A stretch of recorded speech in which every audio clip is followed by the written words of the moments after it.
Bonjour, je m'appelle Christelle Graleguen. Je suis professeure de pédiatrie au CHU à Nantes. Je dirige le service de pédiatrie, des urgences, et je suis aussi l'ancienne présidente de la Société française de pédiatrie. Qu'est-ce qu'une bronchiolite AVRS? Alors une bronchiolite AVRS, c'est une infection qui survient chez le petit nourrisson et qui attaque les bronches et les bronchioles. Tous les hivers, elle survient par épidémie, souvent début mi-octobre, et elle se termine en janvier-février. Et elle génère ainsi des milliers d'infections avec un virus qui le plus souvent est celui du VRS, le virus respiratoire syncytial, qui conduit l'année dernière 100 000 enfants dans les urgences et plus de 45 000 à être hospitalisés. Y a-t-il des enfants particulièrement à risque de formes graves d'infection AVRS? Alors oui, il y a des enfants qui sont particulièrement fragiles et vulnérables pour cette infection. Et sur les années précédentes, on a observé un grand nombre d'hospitalisations chez les moins de 3 mois. Et en soins intensifs, dans les services de réanimation, eh bien, ce sont surtout des tout petits qui sont hospitalisés. Ce sont des enfants qui ont moins d'un mois, quelques jours pour certains, et qui sortent juste de la maternité. Il y a également une population d'enfants fragiles que sont les prématurés et les enfants porteurs de maladies chroniques comme des malformations cardiaques ou des maladies neuromusculaires qui sont à risque eux aussi d'être admis en réanimation pour des formes graves de la maladie. Quelle nouveauté cet hiver? Alors cet hiver, c'est incroyable. On espère pouvoir avoir une épidémie historique. Celle de l'année dernière l'était déjà parce qu'elle avait été particulièrement terrible, particulièrement intense, avec des milliers d'enfants hospitalisés. Cette année, on travaille depuis la fin de l'été à une campagne de prévention pour faire de la bronchiolite quelque chose qui ne soit pas inéluctable et qui ne soit pas inévitable, avec une campagne de prévention que l'on espère la plus efficace possible. C'est la première année que l'on met en place une campagne aussi intensive et qui va s'appuyer sur 2 grands piliers sur lesquels on pourra revenir. Le premier pilier, ce sont les gestes barrières. Alors je sais que les Français en ont marre des gestes barrières, mais que pour autant, ces gestes barrières ne sont pas ceux qu'on connaît dans le cadre du Covid, mais bien des gestes spécifiques aux tout petits. Et donc on pourra les redétailler. Et puis l'autre pilier, c'est l'innovation thérapeutique de cette rentrée. C'est un anticorps monoclonal qui va pouvoir protéger les enfants les plus à risque dont on vient de parler des formes graves de la maladie. Et ce nouveau médicament, est-ce que c'est un vaccin? Alors ce nouveau médicament, de quoi s'agit-il? Il s'agit en effet d'un anticorps et non d'un vaccin. C'est-à-dire que l'organisme n'a pas besoin de réagir à un produit qu'on lui injecte, comme c'est le cas pour les vaccins, mais il s'agit d'un anticorps qui est déjà fabriqué et qui va permettre de bloquer le virus et de l'empêcher de rentrer dans les cellules.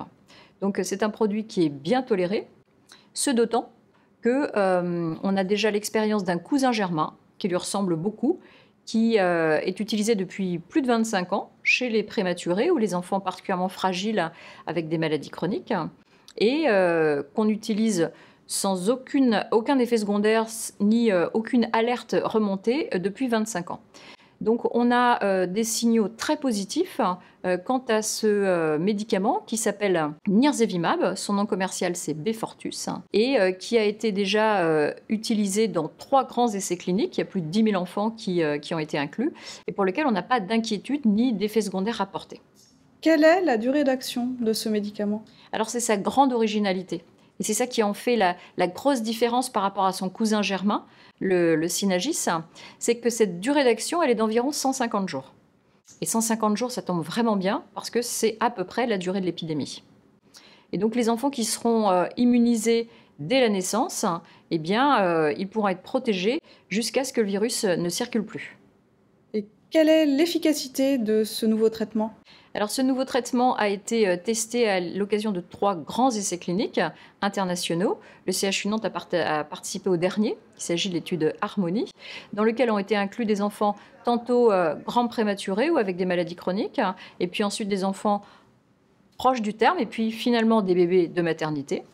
Et il a été montré une efficacité tout à fait remarquable sur les formes graves de la maladie, avec une diminution jusqu'à 80% des hospitalisations.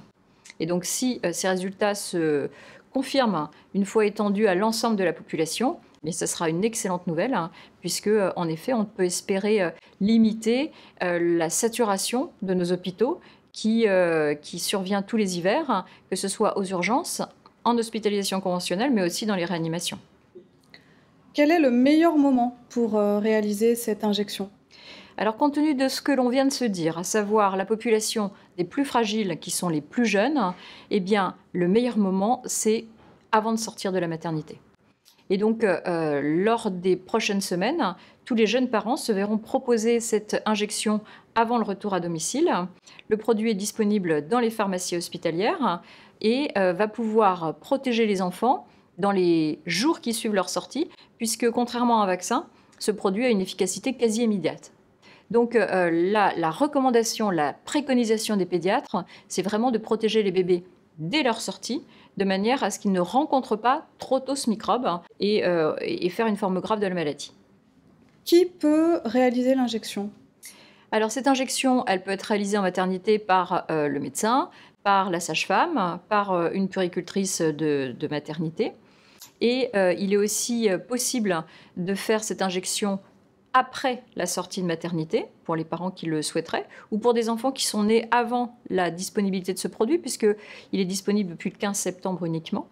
Et donc, la prescription se fait par un médecin ou par une sage-femme, la délivrance se fait en officine, et ce sont de nouveau sages-femmes, infirmières ou médecins qui pourront injecter le produit de la même manière qu'on se procure un vaccin. La seule difficulté, vous l'avez entendu, c'est que cette innovation thérapeutique a été particulièrement accueillie favorablement par les parents, bien au-delà de nos espérances, ce qui fait que le démarrage a été un peu bouleversé par cette adhésion massive des familles et des tensions ont été notées en officine en particulier, qui font qu'on attend avec impatience le réapprovisionnement des officines. Un nouveau vaccin est annoncé également pour les femmes enceintes, l'Abrysvo. Est-ce qu'il faut mieux vacciner les femmes enceintes ou les nourrissons? Alors ce vaccin est en effet en cours d'étude et on attend avec impatience les préconisations de la HAS pour avoir une idée plus précise de son utilisation. Aujourd'hui, il est trop tôt pour dire s'il sera utilisé en combinaison, si ce sera l'un, si ce sera l'autre. Ce qui est sûr, c'est que cet arsenal préventif contre la bronchiolite qui se développe, c'est une excellente nouvelle. Il y a aussi peut-être la perspective de vaccin directement pour le bébé qui sont à l'étude. Et donc, on attend d'en savoir plus sur la saison prochaine. Mais pour l'instant, cet hiver, seuls les anticorps monoclonaux seront disponibles, seul le Beyfortus sera disponible. Et donc, il y a des travaux épidémiologiques qui sont bien évidemment prévus pour pouvoir attester de son efficacité, de son impact sur le déroulement de l'épidémie et de pouvoir, l'année prochaine, faire des préconisations en articulation ou non avec les nouveaux produits qui seront disponibles. Voyez-vous un impact de cette campagne de prévention sur l'exposition des nourrissons aux antibiotiques? Alors oui, assurément. On sait très bien que les infections virales font le lit des surinfections bactériennes et que limiter les infections virales, c'est aussi limiter le risque de surinfecter et d'avoir besoin d'antibiotiques. Et puis on sait aussi que malheureusement, un certain nombre de ces infections virales banales sont prises en charge de manière excessive avec des antibiothérapies qui ne sont pas du tout nécessaires, mais pour autant largement prescrites, et que le moins on s'infecte, même avec des virus, le mieux c'est pour éviter l'utilisation d'antibiotiques parfois abusives. Un mot de conclusion? Eh bien, ce qui me semble important cette année, c'est de pouvoir partager cette bonne nouvelle avec tous les jeunes parents ou les futurs jeunes parents, de manière à ce qu'ils arrivent en maternité en ayant déjà entendu parler et qu'ils aient déjà réfléchi sur leurs décisions.